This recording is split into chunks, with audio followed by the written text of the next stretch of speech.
Assalaamu alaykum warahmatullahi wabarakaatu.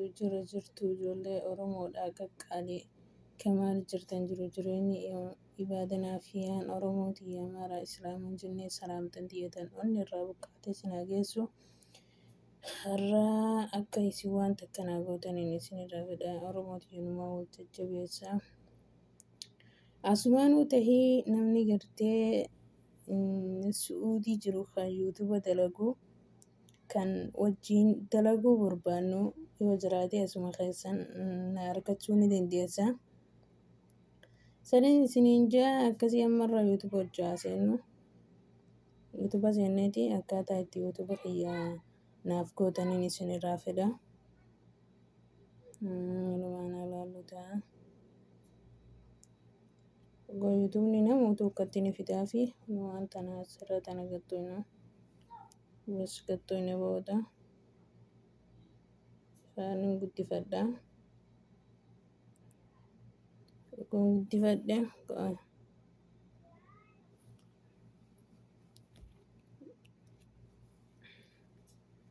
guddifadha. Miseen jara nana qeeqoo.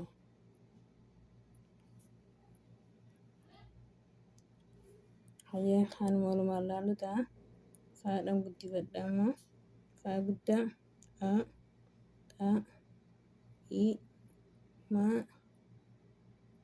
lamatti gootan. Deebilee damma sastoyna. Taa guddaa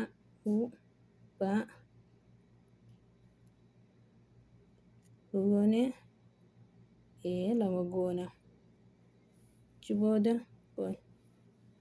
haguugatti barreeffanne booda eessatoon hanulaa waan tana sirra gattoyna fidaa marujjaa fidee jira kana jechuu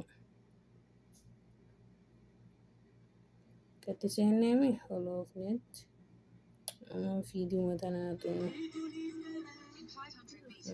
goostonni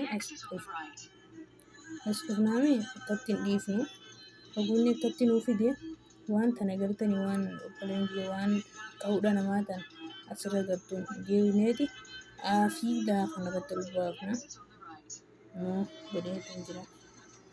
Tan waan isinirraa fedhaa obboleeyyan kiyya akka waan tannaa gootaniin isinirraa fedha. Takasiitii waan kanarratti ni jajjabeessaa. Hedduu takkan isin jaaladhaa. Koomentii fi laayikii fi sabiskiraayibiin teessan gartee hamilee namaati. Hamileedha namaaf taati.